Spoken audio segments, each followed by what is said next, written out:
Welcome back. So in this video we're going to talk about Exchange. So with Exchange you can manage advanced email settings such as quarantine, encryption, and mail flow rules. Okay, so let's go to Exchange. And here you can set more policies for like what type of files you can accept and do all that. And like I said, I wouldn't recommend really messing with this too much until you need to. Okay, so we have home, recipients, so mailboxes. You can see how many mailboxes we have. We have one. Okay. Set default message size restrictions. So we can start restricting the maximum sizes for sent and received messages in kilobytes. Okay. Again, I would leave this as default. If you run into an issue, then come back and change it. Okay. You don't believe me when I tell you, you don't want to come in here and start making changes to everything right away. What you want to do is you want to change it over time and have a spreadsheet of some sort with a reference report of the changes that you've made, so that way you know, okay, I changed this, I changed that. So if something happens to you, guess what? The next person in line knows what's going on, because I'll tell you what happened to me. Real quick, I'll go back into the weeds. When I was hired, again, the IT guy that they had, they fired him. And they had no paperwork. They had nothing. So I had no idea what was going on. Okay. And that's most IT jobs that I've experienced. They don't have anything documented. They don't have anything anywhere. It's just kind of a disaster zone. Okay. And then you just have to kind of pick up the pieces and do the best you can do. Cross your fingers, so to speak. I don't cross my fingers. I just go in and do the job and do the best that I can do and tell them, look, I'm going to work with what I have. And if you expect more out of me, then you got the wrong guy, because I'm just going to do what I can do with what you have. Okay. So we have groups, we have resources, we have contacts, okay, mail flow, message trace, okay, rules, okay.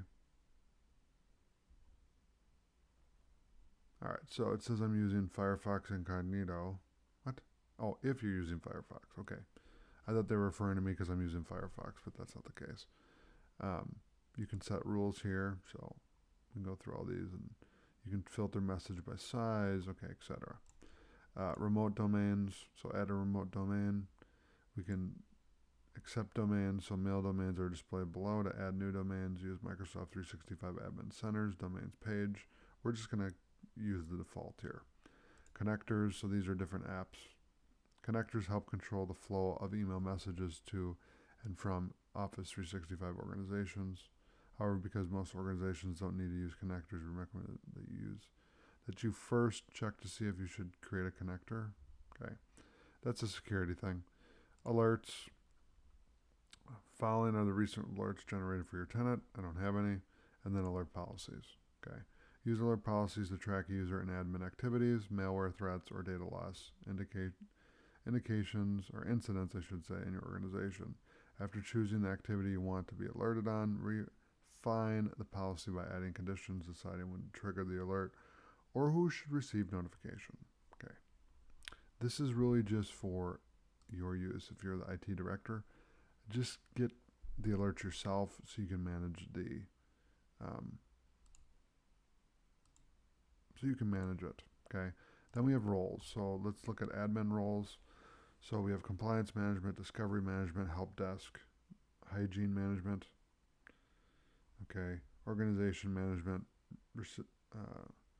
recipient management, records management, security administrator, security reader, and then other ones here. View only organization management. Okay. My personal opinion on a lot of this is do not give people access to this information unless they absolutely need it. Okay, unless the CEO, if you're a CEO of a company and you know nothing about IT, you need to trust your IT department to do their job, just like they trust you to be CEO.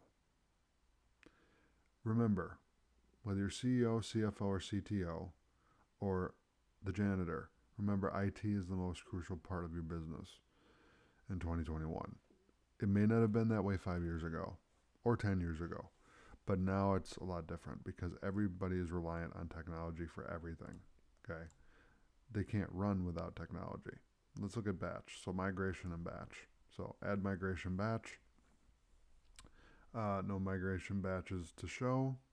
Then we have reports. So mail flow and then migration. Insights. So use these recommendations to discover trends. Insights to take actions to fix issues related to mailbox and mail flow in your Exchange environment. Okay. Organization. So sharing and then add-ins and then public folders. So we have public folders and then public folders, mailboxes. Okay, so you can create one here if you plan to migrate your on-premise public folders to the cloud. Use PowerShell to create sufficient public folder mailboxes. After the migration, Microsoft will manage your public folders mailboxes. If you don't already have public folders, you can use this tab to create the first public folder mailbox, and Microsoft will manage the rest. Okay, then we can go to Classic Exchange Admin Center and then the Microsoft 365 Admin Center. Okay, so that is Exchange. So thanks for watching. I'll see you in the next video.